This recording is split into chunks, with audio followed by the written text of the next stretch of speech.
Jésus, Jésus, Jésus, oh, oh, tu es au-dessus de tout le nom. Confesse le nom de Jésus avec foi. Tu peux encore le dire plus fort. Jésus, Jésus, tu es au-dessus de tout le nom. Oh, pas d'autre nom dans ma vie. Jésus, Jésus, tu es élevé au-dessus de tout le nom. Avec mes mains ce matin, Seigneur, je t'acclame pendant que je chante. Jésus, Jésus, Jésus, tu es élevé au-dessus de la sorcellerie. Oui, regarde le principauté qui cherche à dominer ta vie. Toi, élève le nom de Jésus. Jésus, Jésus, tu es élevé au-dessus de tout le nom. Oh oui, tu es élevé au-dessus de tout le nom. Papa, tu es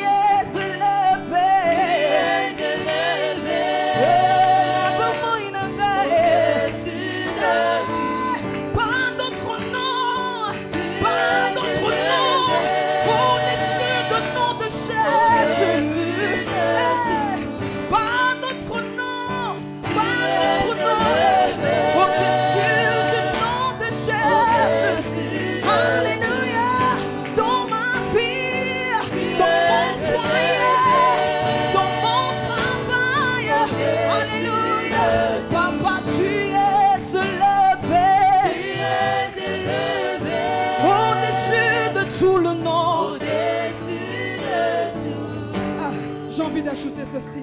Assis sur le trône, assis sur le trône.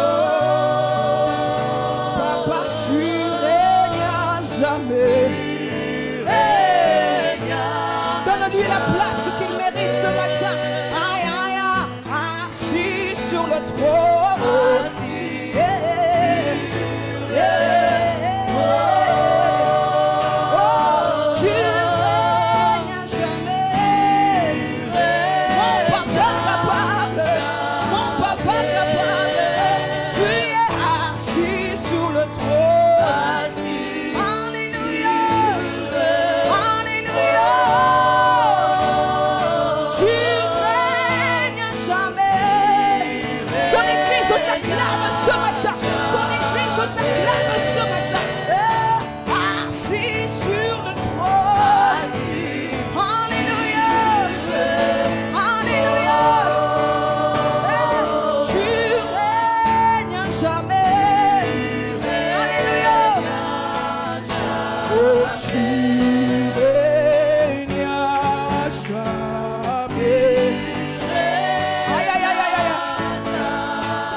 Sur le trône, tu règnes à jamais. Assis sur le trône, tu règnes à jamais. Mon papa, assis sur le trône, tu règnes à jamais. Alléluia. Assis sur le trône, tu règnes à jamais.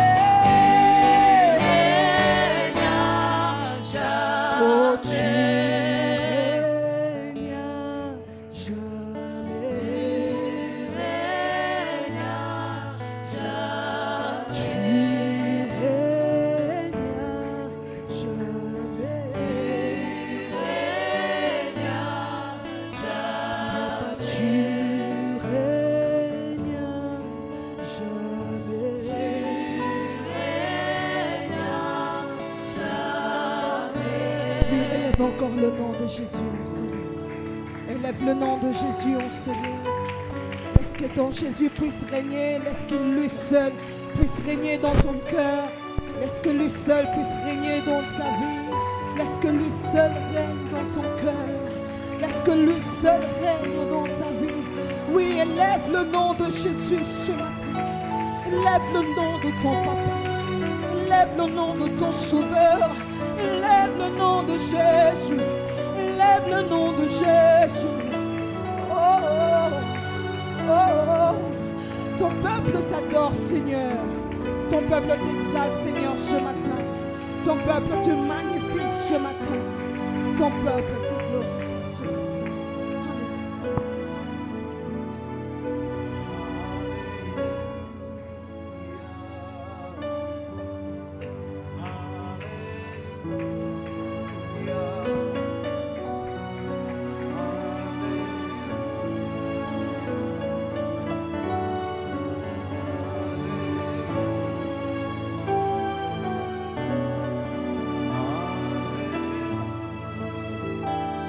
Alléluia veut dire gloire à Dieu. Alléluia veut dire Dieu soit glorifié. Alléluia veut dire que le Seigneur soit élevé. Lorsque je manque à dire, je dis Alléluia. Je mets dedans toute ma gratitude. Je mets dedans toute ma gratitude et ma reconnaissance.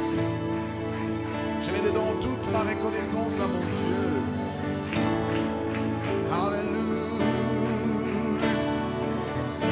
Je vois combien il m'a gardé de janvier de l'année passée jusqu'au mois de février de cette année. Alléluia. Depuis que j'étais enfant, il m'a gardé. Tes bontés se sont renouvelées dans ma vie tous les jours. Que mon âme le chante, que mon âme le dise,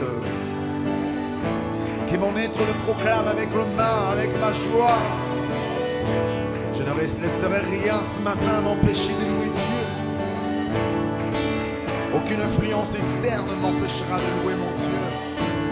Mon Dieu soit glorifié, mon Dieu soit élevé, mon Dieu soit magnifié, mon Dieu soit loué.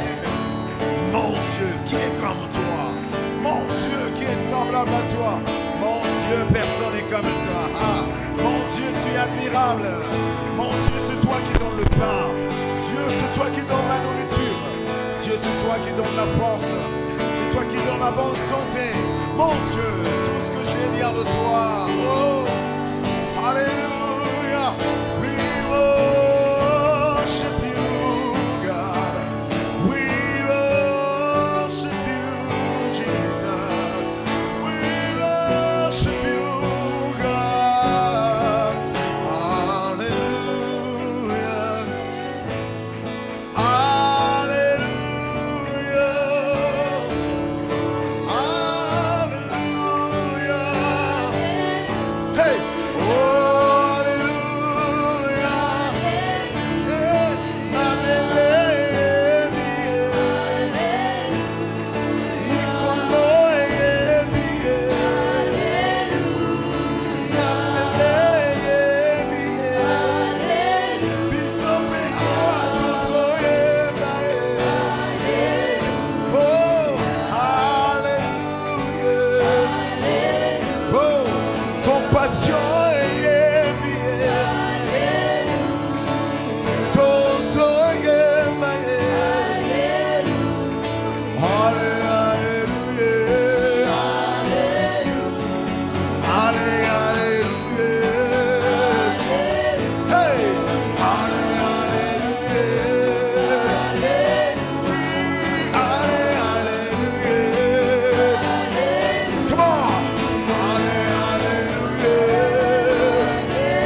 serons à la lumière de l'éternité.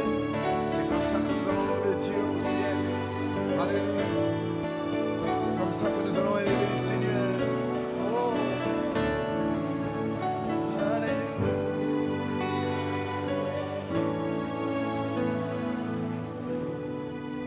Zamoninga malamu. Moninga koembela lelo yoyobe. Zamoninga malamu. Moninga kopresente na libota. Uza mobali ya malonga mobali ya komima na libota lelo yo. Uza moninga malamu.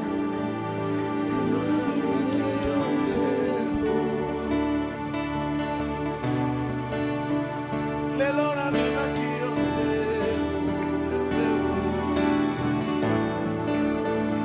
Lelo na mima kiyonze. Selo ya koemba na lelo. Lelo na mima kiyonze. Yahweh, Yahweh. Lelo na mima kiyonze. Oza moninga malamu. Moninga koembela lelo Yahweh. Oza moninga malamu. Moninga kopresente na libota. Oza mobali ya malonga mobali ya komema na libota lelo. Oza moninga malamu ya balouange etina motema expression yemo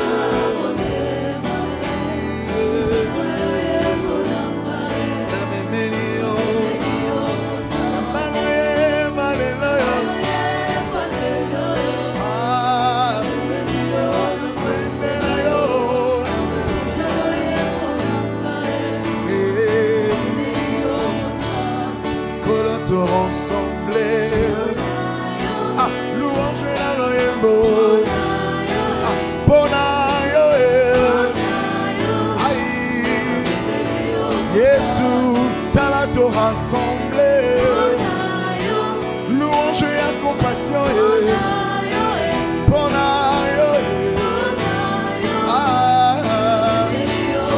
la mémélie c'est moi qui monte, la mémélie c'est moi qu'on est fâté, la mémélie c'est moi monté manana, Bonayo,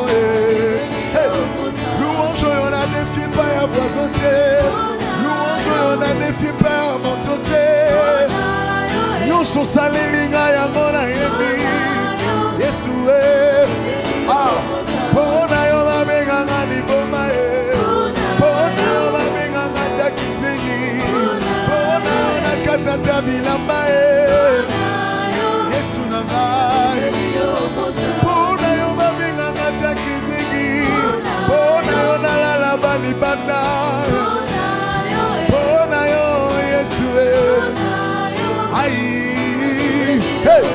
Pona yo na bwaki ata bapete.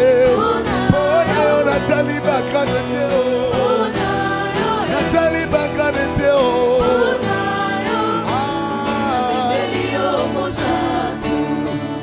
Oza esengo abasantu. Batoyo kufela ne kusu yawe. Oza esengo abasantu.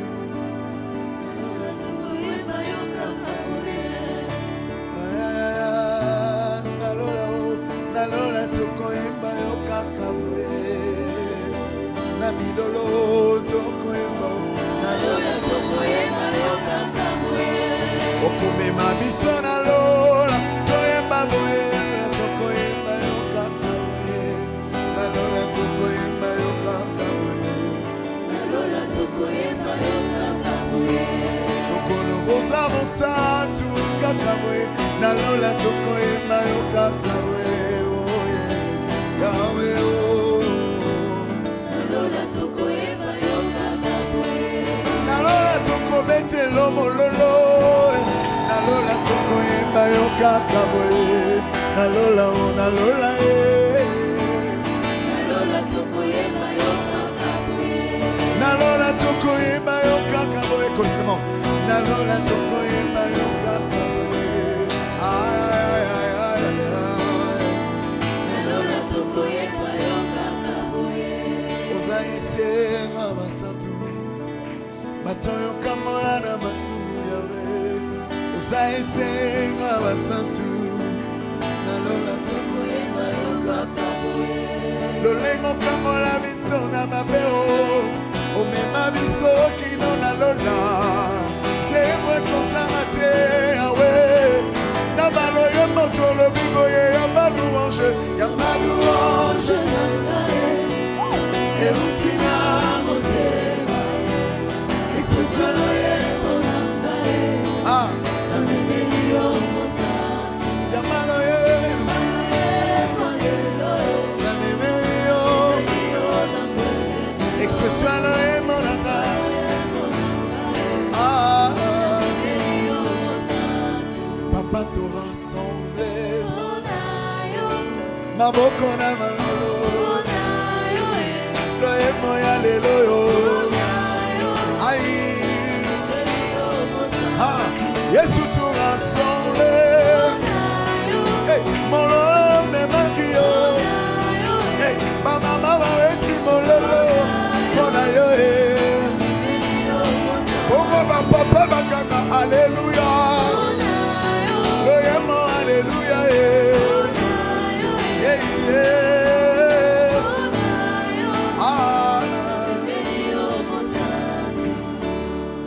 tu m'as pas laissé dans le besoin, mais tu as rempli mon cœur de joie. Je ne peux pas le cacher, papa, tu as essuyé toutes mes larmes, mais tu as rempli. Tu nous as pris de loin, tu as essuyé nos larmes, nous qui pleurions autrefois. Tu as changé nos noms de tristesse, nous qui étions autrefois dans l'oppression de l'ennemi. Tu as transformé nos pleurs en joie. Tu as transformé nos cris de détresse en cris de joie. Père, pourquoi ne pas te louer? Jésus, le roi de rois, le Seigneur de seigneurs. Jésus, le roi de rois. Oh, alléluia. Jésus.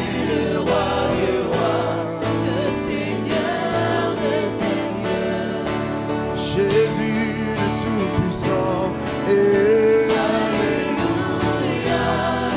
Jésus le roi de rois, le Seigneur des seigneurs. Oh, Jésus la mannequin,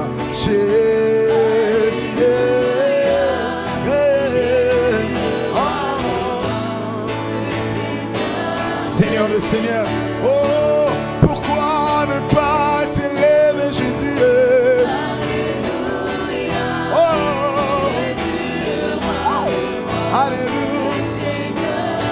Hey, alors, pourquoi ne pas t'élever l'agneau? Alléluia. Alléluia.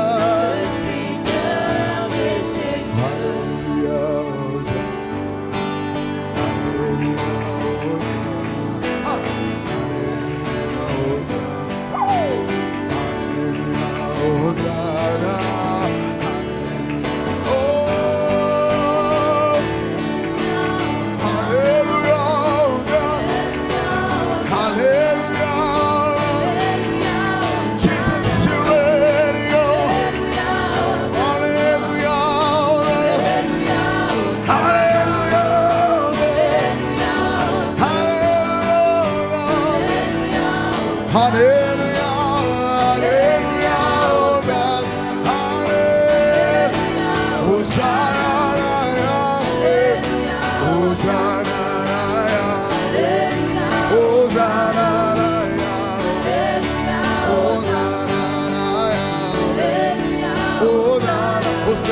Hosanna.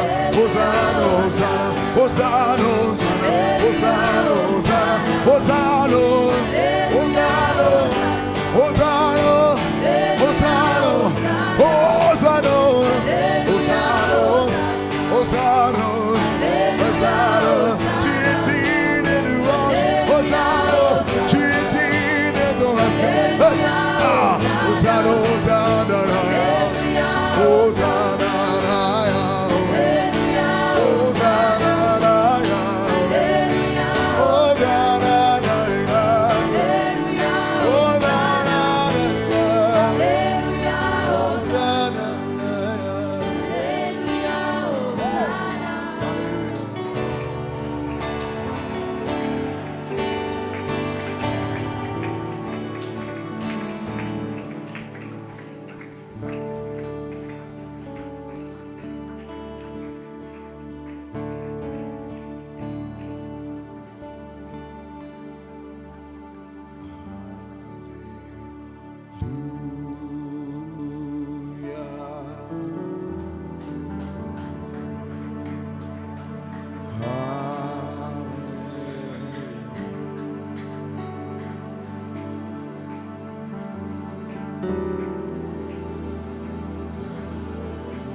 Je prie, oh Dieu, que tu nous appelles à nouveau dans ta présence pour nous travailler, pour nous changer, pour nous restaurer.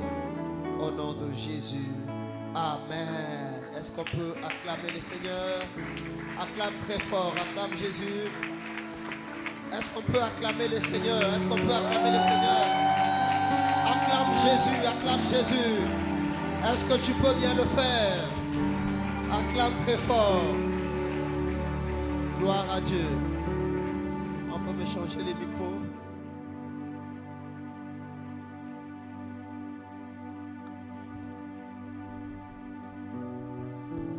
Gloire à Dieu.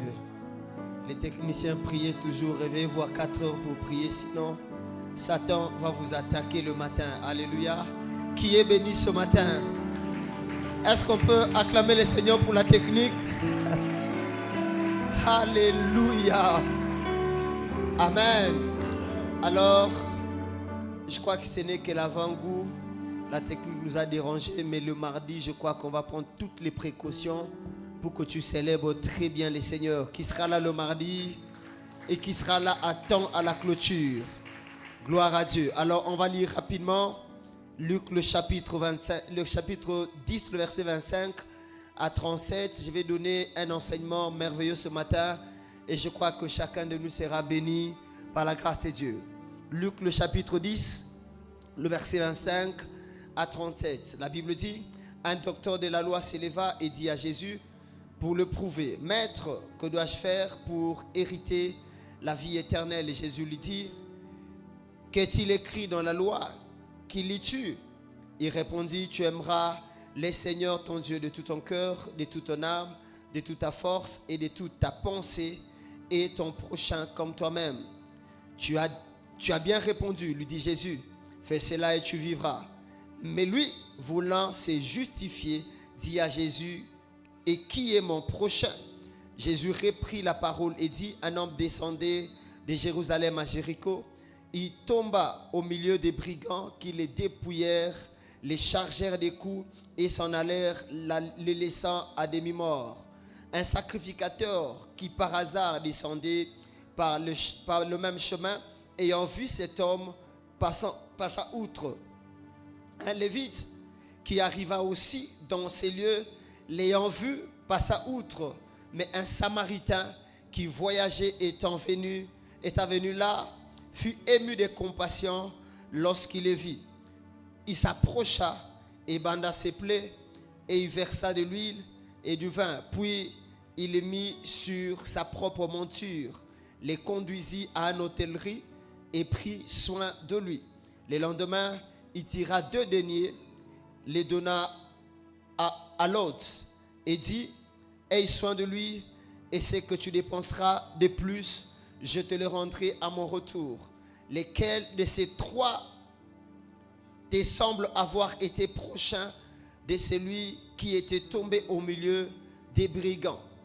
C'est lui qui a exercé la miséricorde envers lui, répondit le docteur de la loi. Et Jésus lui dit: va, et toi fais de même. Est-ce qu'on peut acclamer la parole des Dieu? Asseyons-nous s'il vous plaît. Alléluia. Quelqu'un est-il là ce matin? Quelqu'un est là ce matin? Alléluia.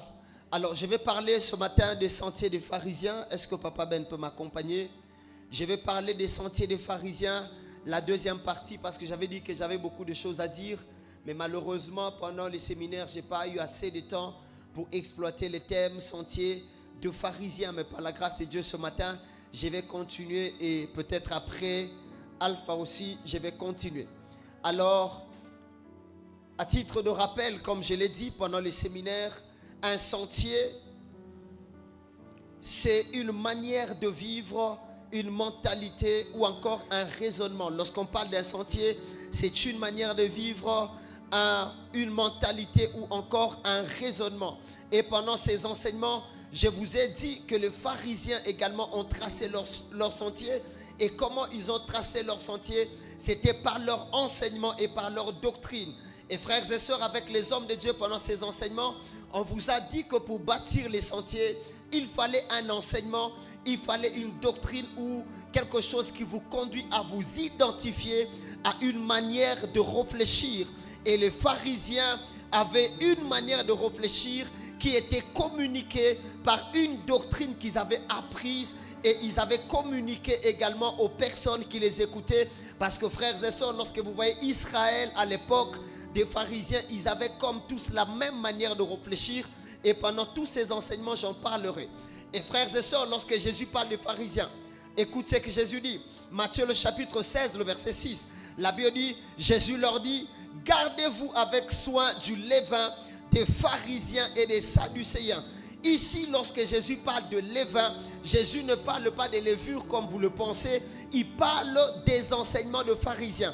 Il dit à ses disciples: gardez-vous des enseignements des pharisiens, parce que c'est par ces enseignements qu'ils bâtissent des sentiers qui vous mènent à la perdition. Les sentiers des pharisiens étaient des sentiers des ténèbres qui amenaient à la perdition. Et lorsque Jésus parle aux disciples, il leur dit de se garder de levain de pharisiens, ou encore de se garder de leurs enseignements, parce que c'est par les enseignements qu'ils avaient bâti leur influence. Je vous ai expliqué que les pharisiens étaient des personnes qui étaient d'un clan religieux juif, qui étaient rigoureux, mais ils étaient aussi des personnes influentes. Comment ils ont bâti leur influence? C'était par leur enseignement et par leur doctrine. J'en avais parlé, et ça ce n'était qu'un rappel. Je vais continuer aujourd'hui. Et aujourd'hui, par la grâce de Dieu, je vais parler de cet homme, de ces pharisiens, ces docteurs de la loi, pour nous expliquer combien les sentiers des pharisiens est dangereux. Je vais vous expliquer par les textes que nous avons lus. On va exploiter cela passage après passage, et je crois que Dieu nous fera beaucoup de bien. Quelqu'un le croit? Alors frères et sœurs, beaucoup de personnes exploitent la parabole de bon samaritain comme seulement une parabole qui parle de bienfaisance. Non, dans chaque parabole de Jésus, il y a une théologie du salut. Dans chaque parabole de Jésus, il y a une théologie du salut. Et Cette parabole va au-delà de ce qu'on nous explique généralement. Et par la grâce de Dieu ce matin, je vais l'expliquer en profondeur. Qui veut découvrir ce que Dieu va lui dire aujourd'hui? Alléluia. Frères et sœurs, cette parabole est introduite dans Luc le chapitre 10, le verset 25. La Bible dit, un docteur de la loi se leva et dit à Jésus pour l'éprouver, Maître, que dois-je faire pour hériter la vie éternelle? Lorsqu'on parle d'un docteur de la loi, c'est un pharisien, c'est un professeur de la loi, c'est une personne qui maîtrise la loi. Cette personne vient poser à Jésus la même question que le jeune homme riche avait posée. Il pose aussi la même question qui était sur le cœur de Nicodème. Je l'ai expliqué, n'est-ce pas? Il dit à Jésus, que faut-il faire pour hériter la vie éternelle? Une bonne question, mais mauvaise motivation. Alléluia. La Bible dit qu'il l'a fait pour l'éprouver. Les pharisiens sont des personnes qui viennent avec des questions. Tu croiras que ces questions sont vraiment venues de leur cœur, alors qu'en dessous, il y a la pensée d'éprouver quelqu'un. Alléluia. Une bonne question, mais avec une mauvaise motivation.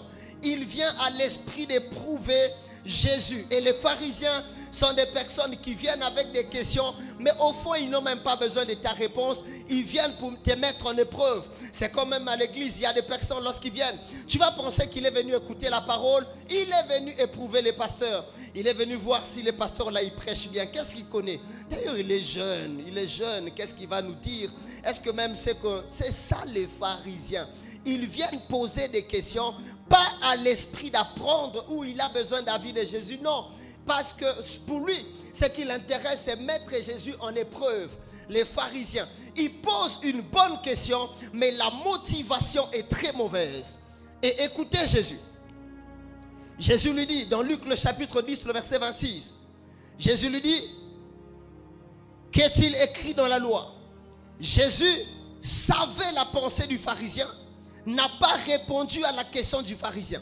Il a renvoyé les pharisiens dans la loi, en d'autres termes, dans les Écritures, parce qu'il savait que ces messieurs qui me posaient des questions ne cherchaient pas à connaître. Ils posaient la question pour me mettre en épreuve. Il avait déjà la réponse dans sa tête. Alléluia. Et Jésus le renvoie dans les Écritures, il le renvoie dans la loi. Frères et sœurs, lorsque vous faites face aux personnes qui veulent vous éprouver, renvoyez-leur dans la Bible, renvoyez-leur dans les Écritures. Ne répondez pas parce que votre réponse ne fera rien du tout. Il y en a beaucoup ici. Tu vas pour évangéliser, il te dit, est-ce que Jésus avait des queues? Est-ce que Jésus avait des queues? La maman de Jésus était vraie. Ce sont des personnes qui ont déjà lu la Bible ou la loi, mais ils cherchent le moyen de vous éprouver. Et qu'est-ce que Jésus fait? Jésus renvoie les pharisiens dans la loi, dans les livres. Et regarde la suite. Lorsqu'il pose la question à ces pharisiens, qu'est-ce que la loi dit? Écoute la réponse du pharisien. Luc le chapitre 10, le verset 27. Je vous amène quelque part. Luc 10, le verset 27. Il répondit, tu aimeras le Seigneur ton Dieu de tout ton cœur, de toute ton âme, de toute ta force, de toute ta pensée et ton prochain comme toi-même. Frères et sœurs, la réponse du docteur de la loi ou de ces pharisiens était la réponse des personnes qui maîtrisaient la loi. Frères et sœurs, dans cette réponse, il a combiné deux passages. Je peux vous le montrer? Il a combiné deux passages des Anciens Testaments. Regardez. Deutéronome, le chapitre 6, le verset 5. La Bible dit, tu aimeras l'Éternel, ton Dieu, de tout ton cœur, de toute ton âme et de toute ta force. Ça, c'est le premier passage qu'il a combiné dans sa réponse. Et le deuxième passage, Lévitique, le chapitre 19, le verset 18, partie B. La Bible dit, tu aimeras ton prochain comme toi-même. Je suis l'Éternel. Tu vois, lorsqu'il répond à Jésus, il combine deux passages pour prouver à Jésus qu'il connaît. Ce sont des personnes, lorsqu'ils viennent à l'église, la pensée derrière leur tête n'est pas d'apprendre. Ils viennent prouver qu'ils connaissent. C'est ainsi que tu les verras. Ils viennent dans la communion fraternelle. Il n'est que des versets bibliques. Tu dis, mes frères, tu as des problèmes avec nous. Luc 4:4, Matthieu 19:27, Romains 3:3, Lévitique 19:19. Alléluia. Tu vas penser, frères et sœurs, que la récitation de ces versets fait sa force. Alors qu'au fond, il y avait un problème que Jésus va nous révéler. Il vient poser la question à Jésus. Il dit, que faut-il faire pour hériter la vie éternelle? Jésus lui pose la question, que dit la loi? il veut maintenant prouver à Jésus qu'il connaît. Il combine 2 passages, 2 versets de la loi, il combine au même moment pour prouver à Jésus que je connais. Mais ce qui importait Jésus n'était pas ce qu'il savait. Ce qui importait Jésus était ailleurs. Je peux vous le montrer? Regardez ce que Jésus dit. Luc le chapitre 10, le verset 28. La Bible dit, tu as bien répondu. Lui dit Jésus, fais cela et tu vivras. Frère, le problème n'était pas dans la connaissance. Le problème était dans la pratique. Lorsque Jésus touche à ce point, le pharisien voulait se justifier. Alléluia. Si ta connaissance était relative à ta vie, alors pourquoi est-ce que tu es en train de vouloir te justifier? Le problème là n'était pas dans la connaissance. Jésus voyait qu'il était en train de dire des choses qu'il ne vivait pas. Il parlait de l'amour de Dieu qu'il ne vivait pas. Il parlait de l'amour du prochain qu'il n'avait pas. Et Jésus touche au fond. Et regarde le verset qui suit. La Bible dit, Luc 10, le verset 29. Mais lui, voulant se justifier, pourquoi il voulait se justifier? Parce que Jésus, imagine, tu viens poser la question à quelqu'un. Que faut-il faire pour hériter le royaume des cieux? Il te pose la question, qu'est dit la loi? Toi-même, tu réponds. Il te dit, tu as bien répondu. Fais-le, tu vivras. Il t'a rien dit. Et tu t'es senti culpabilisé. Pourquoi? Parce que le problème là n'était pas dans la connaissance de la loi. Le problème était dans la pratique de la loi. Là, le problème n'était pas dans la connaissance, mais c'est dans la pratique. Ce sont des personnes qui ont des versets. Les pharisiens, ils ont des versets, mais ils ne pratiquent aucun de ces versets.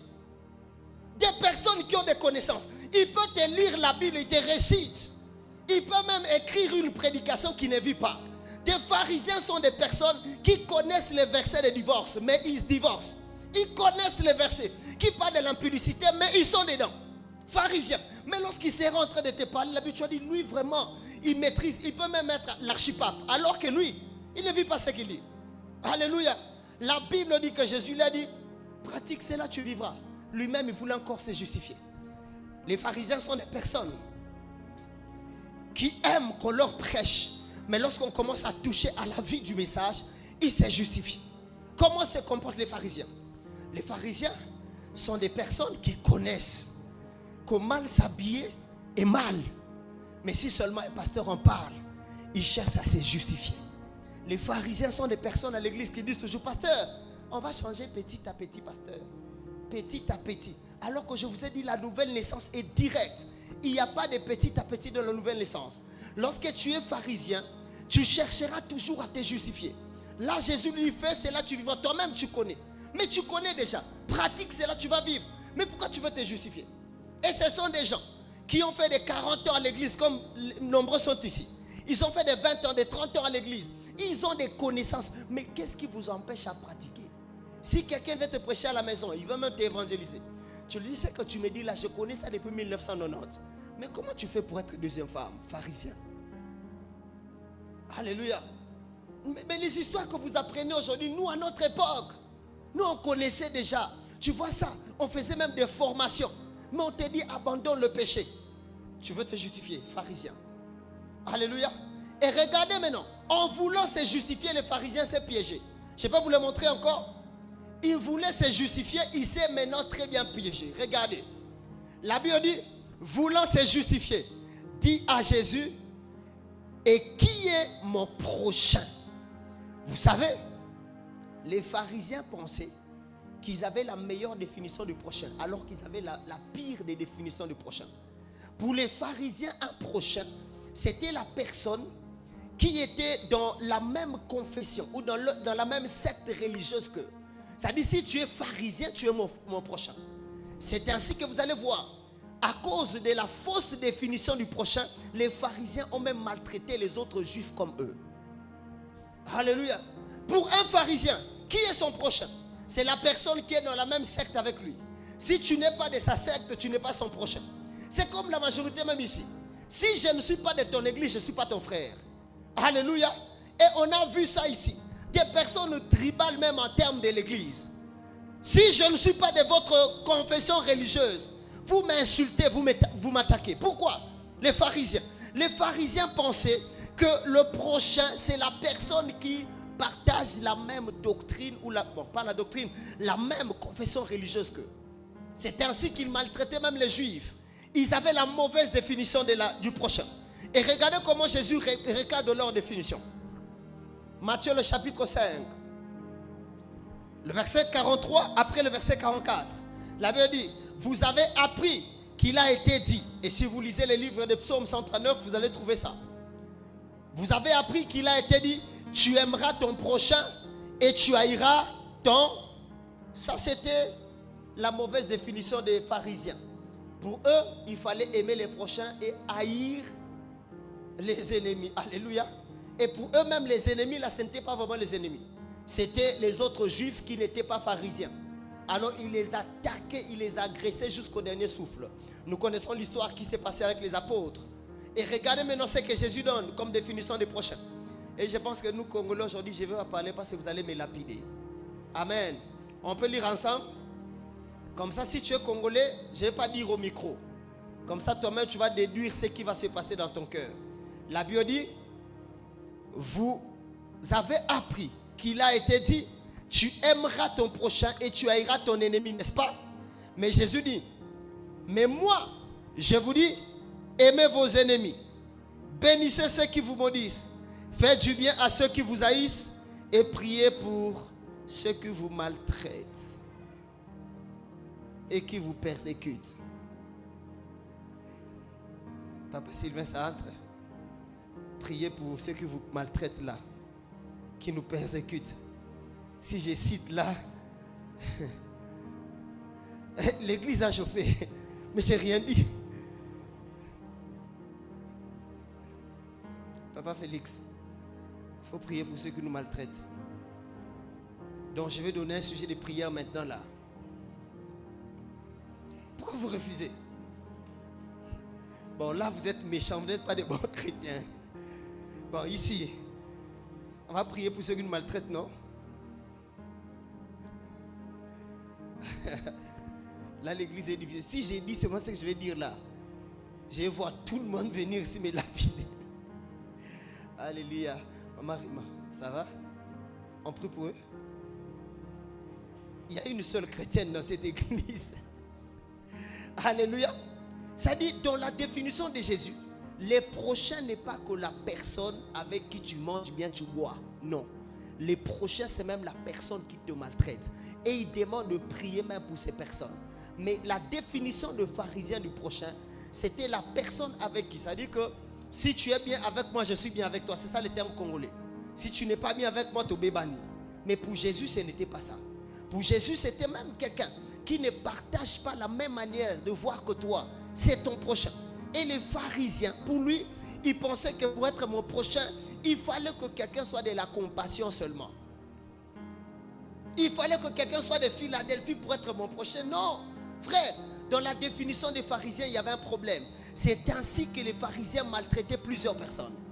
Et regardez maintenant, lorsque il a posé la question, il s'est exposé davantage. Et regardez maintenant la parabole que Jésus va donner. Vous savez, lorsque j'ai étudié ces paraboles, j'ai eu mal à la tête. Jésus lui dit, un homme quitte Jérusalem pour Jéricho. Il arrive en cours de route, il a été frappé par les brigands, on l'a dépouillé, on l'a laissé à demi-mort. Et lorsque vous étudiez les commentaires bibliques, on dit que la route de Jérusalem à Jéricho est une route très dangereuse. Même jusqu'aujourd'hui, c'est très dangereux cette route-là. Ce sont les commentateurs bibliques qui le disent. Et la Bible dit, Jésus est en train de dire que cet homme a quitté maintenant Jérusalem pour Jéricho. Et on l'a tapé à demi-mort. Vous allez voir comment il s'est piégé par cette question. Ces messieurs étaient tombés. Et regardez, qui passe à premier? Un souverain sacrificateur. Lorsque vous lisez la Bible, un souverain sacrificateur est de la tribu de Lévi, n'est-ce pas? Mais il est particulièrement descendant d'Aaron. Vrai ou faux? Il est souverain sacrificateur. Et à l'époque, les souverains sacrificateurs étaient des personnes qui enseignaient aux autres la loi et qui apprenaient Dieu aux autres. Et si on doit déduire, les souverains sacrificateurs est l'image d'un pharisien. Parce que les pharisiens, c'est eux qui enseignaient aux autres qui était Dieu, comment on devait les servir, la loi. Et regardez maintenant, lorsque le souverain sacrificateur arrive, il observe, il voit qu'il n'est pas pharisien, il voit qu'il n'est même pas de leur Sanhédrin, La Bible dit qu'il passe outre. Alléluia. Les souverains sacrificateurs, là, c'est l'image du pasteur. Alléluia. L'archibishop avec cravate comme moi. Amen. Il a noué cravate sur le cou comme moi. Il arrive, il dit, mais je ne l'ai jamais vu à la compassion. Il passe. Vous voyez, la définition du prochain pour nous-mêmes à l'église actuelle, c'est un problème. Tu vas voir quelqu'un commencer à vivre mal. Tu vois quelqu'un, par exemple, commencer à succomber, perdre sa vie chrétienne. Il commence à mal vivre. Tu te dis non, comme il n'est pas de la compassion, je ne lui parle pas. Je ne lui approche pas. C'est ça le problème. Tu vois quelqu'un malade, il est à l'hôpital, il est en train de soupirer après une personne qui peut prier pour lui. Non, je vais appeler son pasteur. Lui, il n'est pas de notre côté. Lui, il n'est pas de la compassion. Il n'est pas de 49, parce que les églises, s'il y a des chiffres, je ne vais pas citer les noms. Il n'est pas de 49 ou de 38. Donc, je passe. Vous voyez, les pharisiens, ces souverains sacrificateurs arrivent. Ils regardent, ils passent. Lorsque vous avez la mauvaise définition du prochain, vous n'allez pas aider les autres. C'est ainsi qu'à Boune, il y a des problèmes. Parce que vous avez des très mauvaises définitions de vos frères. Vous voyez? Et même les pasteurs vous ont appris à vous diviser. Cette église-là, c'est pour les personnes qui parlent. Et les autres, ils parlent lingala. Les autres, ils parlent français. Donc, il ne faut pas mettre le pied là-bas. Et si quelqu'un qui prie à l'église des Français tombe, tu arrives, tu dis non. Lui, il est de l'église des Français. Tu passes. Tu vois, quelqu'un d'autre a des problèmes. Non, lui, on parle le Kilendou là-bas. Tu passes. Non, chez nous, on parle le Kiema. On passe. Alors que pour Jésus, ce n'est pas ça. Pour Jésus, les Lendou, les Hema, les Geger, les Ngiti, nous sommes tous un. C'est-à-dire, lorsque tu trouves quelqu'un par terre, tu le ramasses. Mais regarde le premier test. Je vais vous amener jusqu'à la fin. Et regarde la deuxième personne, c'est qui? La deuxième personne, c'est un lévite. Je vais encore vous le dire. Un lévite est de la tribu de Lévi, n'est-ce pas? Mais n'est pas descendant d'Aaron. Vrai ou faux? N'est pas descendant d'Aaron. Et sous les plans hiérarchie dans les temples, les lévites étaient moins que les souverains sacrificateurs. Les souverains sacrificateurs étaient au-dessus et les lévites les assistaient dans les temples. Et regardez maintenant, l'archibishop est arrivé, il a regardé, il est passé, n'est-ce pas? Maintenant son assistant, c'est comme le bishop Ben. Toi aussi tu vas faire ça, non? Ah, tu ne vas pas faire, hein? Toi tu n'es pas lévite. Les lévites arrivent. L'archibishop était passé. Maintenant les lévites lui aussi arrivent. Il regarde, il passe. Vous devez remarquer une chose. Si les pasteurs définissent mal le prochain, ses assistants définiront mal le prochain. Alléluia.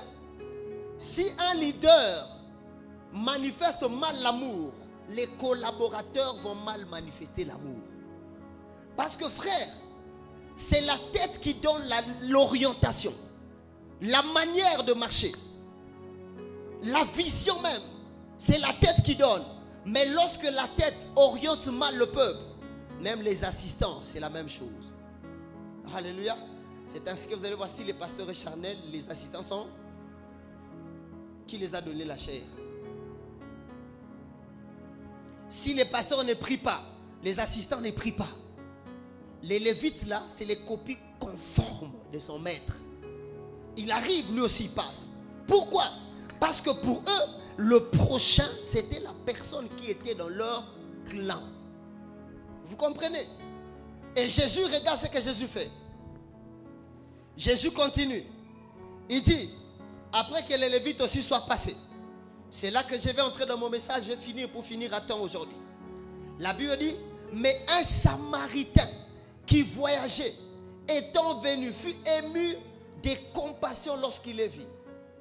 Lorsque tu dis à un juif samaritain, pour lui c'est l'homme le plus impur du monde. Pour un juif, tu ne peux pas lui parler d'un samaritain. Un samaritain, c'est vraiment le mouchafou comme on dit en swahili. Il ne peut même pas s'approcher. Et chez les juifs, lorsque tu appelles quelqu'un samaritain, tu l'as insulté. Tu vois? Mais qui assiste ces messieurs? Ce n'est ni les souverains sacrificateurs, ce n'est ni les lévites, Mais c'est qui? C'est les Samaritains. Écoute la dernière question de Jésus. Jésus pose la question à ces messieurs. Entre les 3 personnes, qui est le prochain de celui qui est tombé? Écoutez, ces docteurs de la loi savaient que répondre, c'était déjà prendre un grand risque. Parce qu'il était en train de renverser tout un système.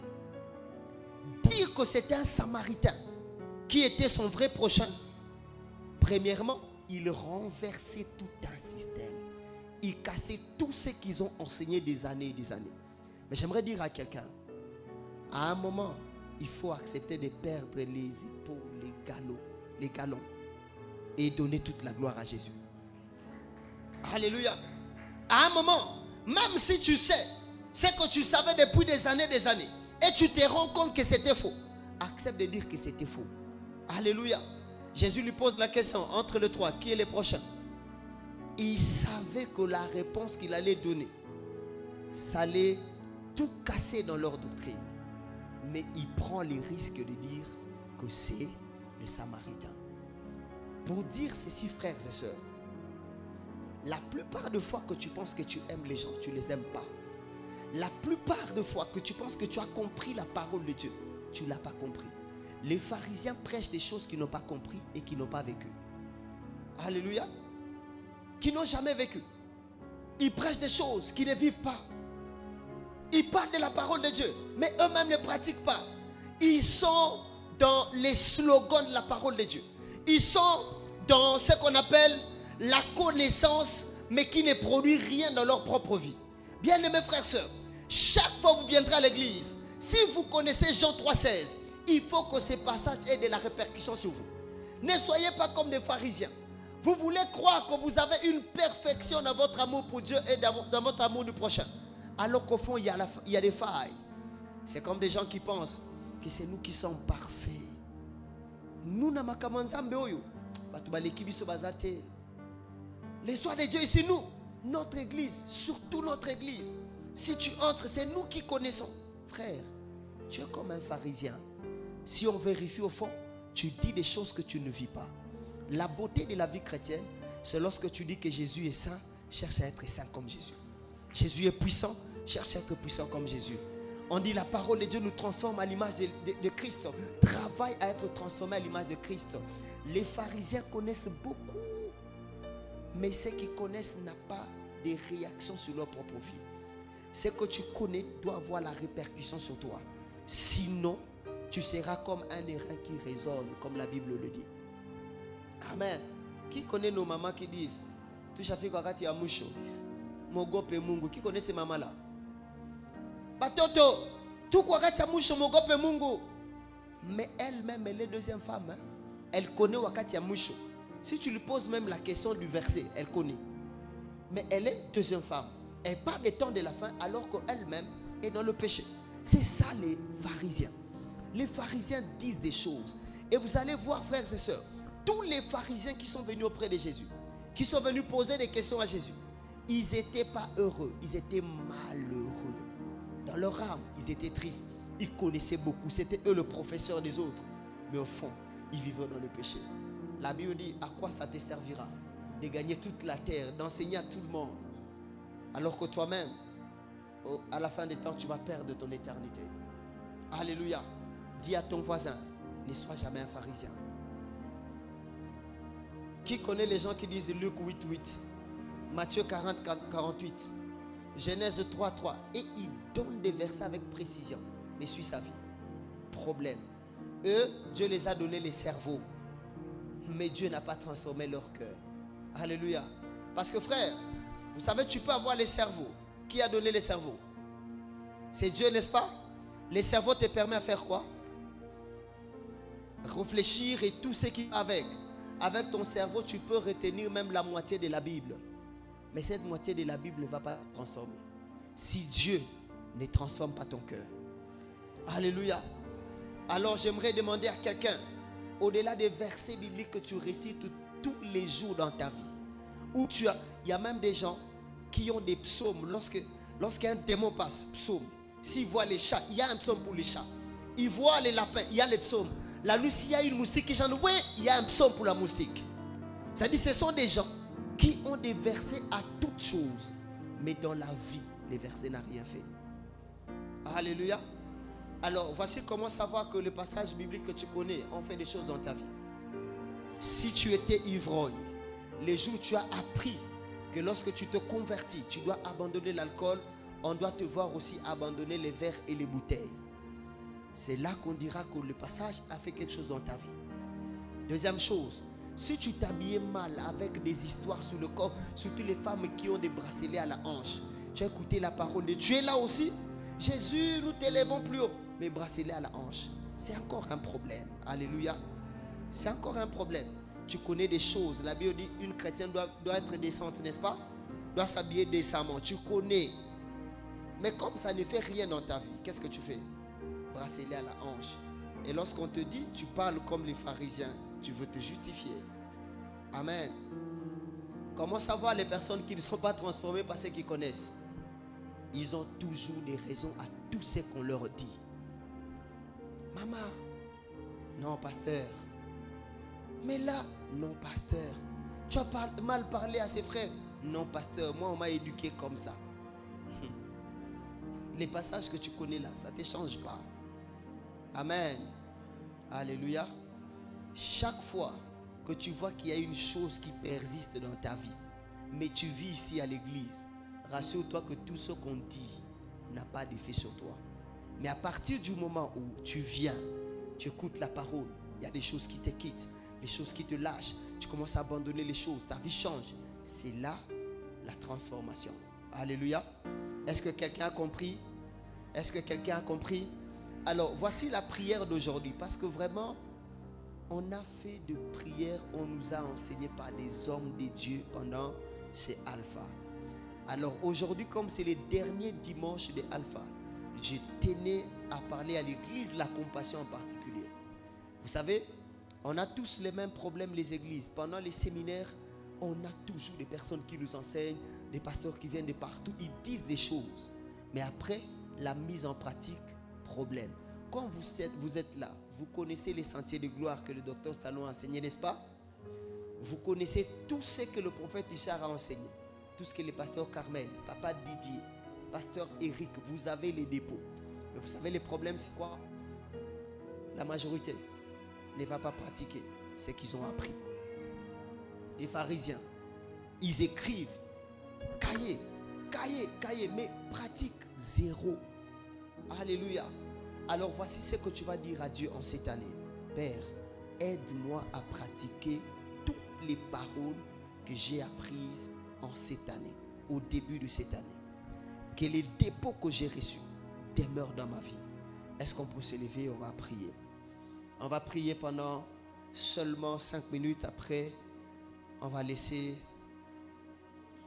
passer à autre chose. Tu vas dire à Dieu, Seigneur, cette année, je te demande de me donner la force de mettre en pratique tout ce que j'ai appris. Tout ce que j'ai appris. Demande la force à Dieu. Est-ce que tu peux prier? Élève ta voix.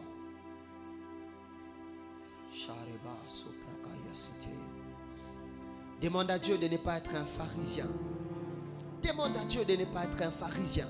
Que Dieu te donne d'être un bon chrétien. Tu écoutes, tu mets en pratique. Tu vas appliquer ce que tu as écouté. Demande à Dieu de te garder. Cette année, ce début de l'année, tu as beaucoup appris.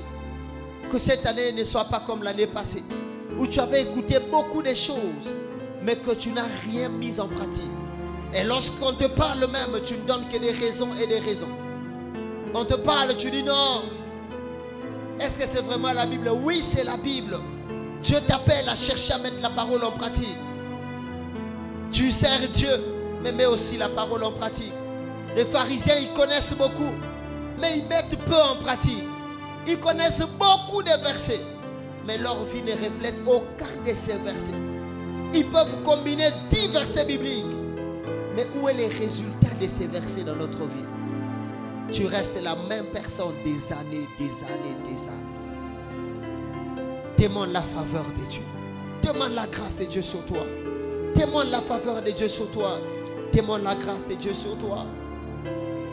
Père Nous demandons ta faveur ce dimanche. Nous demandons ta grâce ce dimanche. Nous demandons ta faveur ce dimanche. Nous demandons ta grâce ce dimanche. Père, aide-nous à mettre en pratique les paroles que nous écoutons, les paroles que nous avons apprises au Père. Permets-nous de les mettre en pratique. Que nous ne soyons pas que des personnes qui écoutent, mais que nous soyons des personnes qui savent mettre en pratique. Père, que ta grâce coule sur nous. Que ta faveur soit sur nous. Au nom de Jésus. Je vais prier pour tous ceux qui veulent cette année vivre une vie différente. L'année passée, tu avais décidé au début de l'année, mais jusqu'au milieu, à la fin, tu t'es relâché. Tu as besoin d'une nouvelle énergie. On finit déjà Alpha. Viens devant, je vais prier pour toi rapidement. Et on va finir ces moments. Tous ceux qui veulent se consacrer d'une certaine manière cette année, se consacrer à une dimension nouvelle cette année. Tous ceux qui veulent grandir dans leur intimité avec le Seigneur cette année. Tous ceux qui veulent ne pas se relâcher cette année. Généralement, lorsqu'on commence l'année, tout le monde dit cette année, je vais craindre Dieu, cette année. Mais arrivé au milieu de l'année, on se relâche, on se fatigue. On se dit oui, j'avais écouté la parole, mais je me suis fatigué. Cette année que Dieu te donne la force. Cette année que Dieu te donne vraiment la force.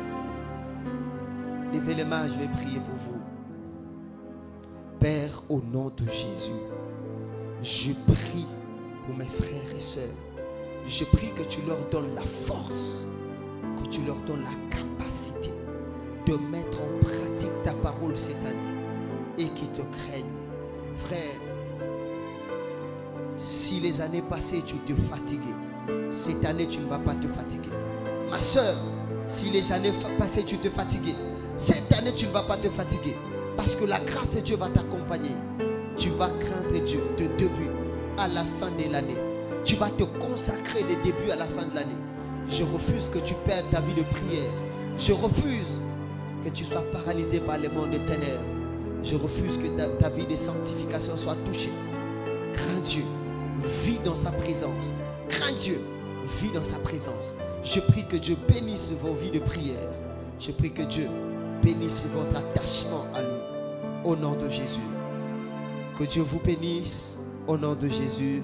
Amen. Acclamons le Seigneur.